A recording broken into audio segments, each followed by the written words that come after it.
दोस्तों आज आप लोग कैसे हैं। आज आपको पार्ट 6 के बारे में लेके आए हैं कि मुगल वंश के बारे में, हुमायूं के बारे में। आपको बाबर का चैप्टर खत्म होगा, जितने टॉपिक अगर क्वेश्चन आएंगे तो बाबर को जितना पढ़ाएगा उसी में से आपको मिलेगा। ठीक, आज आप लोग को बताया जाएगा हुमायूं के बारे में। किसके बारे में? हुमायूं के बारे में। अब देखते हैं हुमायूं। ठीक, हुमायूं हुमायूं हुमायूं ठीक, हुमायूं के बारे में। अब हुमायूं के बारे में आपको ये बताया जाएगा कि हुमायूं का जो मूल नाम है, क्या नाम है? मूल नाम है हुमायूं का मूल नाम। जैसे हुमायूं का इसके पिता का नाम क्या था? हुमायूं के पिता का जो इसके पिता थे बाबर था। क्या नाम था? बाबर। जैसे पिछली क्लास में आपको बता दिया गया है कि हुमायूं की माता का नाम क्या था? महम सुल्ताना था। क्या नाम था? इसकी जो माता थी, बाबर की माता का नाम क्या मिलता है? महम सुल्ताना। ठीक, महम सुल्ताना मिलता है। ठीक, महम सुल्ताना। अब इसका हुमायूं का जन्म कब हुआ था? अगर जन्म की बात करें तो जन्म कब हुआ था? तो जन्म की बात करें 1505 ईस्वी में मिलता है। ठीक, अब हुमायूं का जन्म हुआ था कब? 6 मार्च 1508 ईस्वी में। कहा हुआ था? काबुल किले में। ठीक, किले में। और हुमायूं का जो मूल नाम है, क्या नाम? मूल नाम। ठीक, इसका मूल नाम क्या मिलता है? नसीरुद्दीन मोहम्मद नाम मिलता है। किसका? हुमायूं का मूल नाम क्या था? नसीरुद्दीन मोहम्मद था। ठीक, अब इसके अगर बात की जाए इसके उपनाम की या उपाधि कह दीजिए, उपनाम। ठीक, आप उपनाम की बात करें, देखो एक खून मीर की पुस्तक है जिसका नाम, इसकी पुस्तक का क्या नाम है?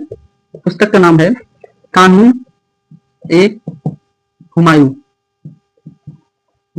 जिसमें हुमायूं के कई नामों का उल्लेख मिलता है। कई नामों का। जैसे इस पुस्तक में खून मीर की पुस्तक है जिसमें हुमायूं के बारे में लिखा कानून ए हुमायूं, या एक नाम है इसका हुमायूं नामा के नाम से भी जाना जाता है। जैसे हुमायूं को कहा जाता है कई, जैसे एक नंबरिंग कर लेते हैं, 1 2 नाम है, फिर 3 4 5 और 6, मतलब 5 4 5 हो गया, फिर 5 फिर 6, ऐसे कई नामों से जाना जाता है। अब उसका नाम लिखते हैं।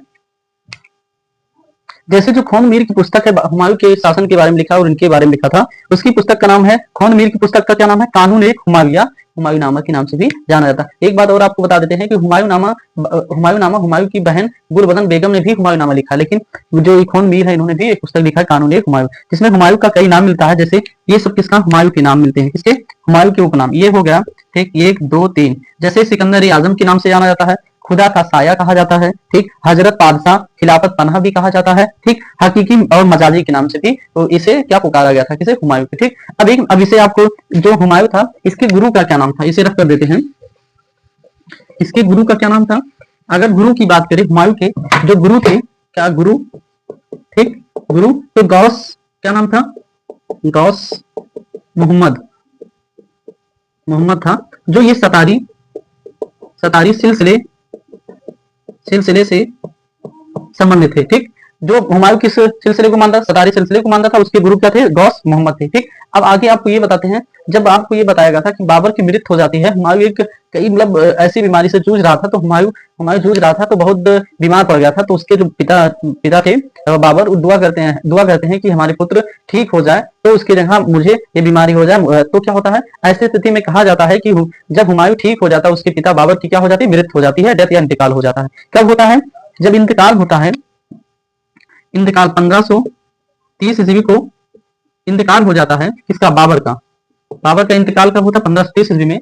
तो जब हो जाता है 2-3 दिन के बाद क्या करते हैं? षड्यंत्र, मतलब खलीफा षड्यंत्र होता है। जो बाबर के बहनोई रहते हैं, वो क्या करते हैं? षड्यंत्र करते हैं कि हमारे पुत्र का क्या बादशाह बनाया जाए। लेकिन उस षड्यंत्र जब पता चल जाता है, षड्यंत्र को क्या करते हैं? जो सैनिक होते हैं, बैरम खान कुछ सेनापतियों द्वारा किसे बना दिया जाता है? हुमायूं को, और खलीफा षड्यंत्र क्या विफल हो जाता है। ठीक, अब आपको ये बताते हैं कि 1530 ईस्वी में हुमायूं के पिता बाबर की मृत्यु हो जाती है। तो बाबर अपने वसीयत में पहले बता दिया था कि ये हमारे कितने 4 पुत्र थे बाबर के, हुमायूं, कामरान, अस्करी और हिंदाल, ये 4 पुत्र होते हैं। उन चारों पुत्रों को बता दिया था कि कहता है कि सभी को अपनी जागीर बांट दिया था पहले, कि ये प्रांत इसे, मतलब इस पुत्रों को मिलेगा। आज आपको उल्लेख करते हैं पहले हुमायूं के बारे में। पहला हुमायूं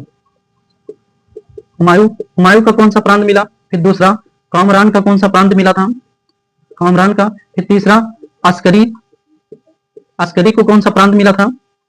फिर 4 नंबर, फिर हिंदाल को कौन सा प्रांत दिया गया था। ठीक, हुमायूं को दिल्ली और आगरा का प्रांत मिला। किसे? दिल्ली, दिल्ली आगरा।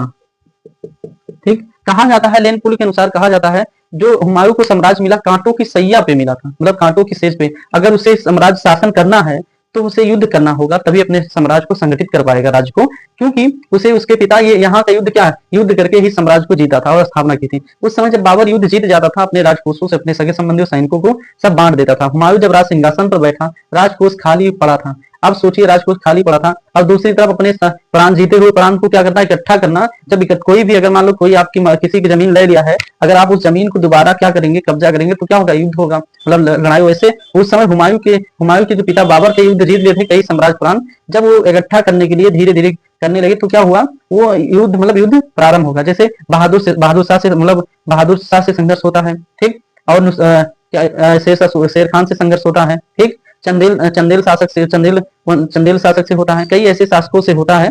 तो जिसे आपको आज इतना ही बताया जाएगा, कितना मतलब कौन कौन सा किसको प्रांत मिला है। कल दूसरे मतलब पार्ट में बताया जाएगा हुमायूं के द्वारा लड़े गए युद्धों के बारे में। ठीक, अब इसमें हुमायूं को मिल गया दिल्ली आगरा। अब कामरान को पानी, चलिए अब देखिए, जो इसको प्रांत, जैसे हुमायूं को दिल्ली आगरा, कामरान को कौन सा क्षेत्र मिला था उसी युद्ध में भैया, काबुल, कंधार, सिंध, पंजाब का क्षेत्र जागीर मिली थी। ठीक, अस्करी को संभल की जागीरें मिली थी, हिंदयाल को अलवर का क्षेत्र मिला था। और एक बात आपको और बता देते हैं, जो हुमायूं है, हुमायूं का अर्थ क्या होता है आप लोग जानते हैं? हुमायूं का अर्थ भाग्यवान होता है। क्या होता है? भाग्यवान होता है।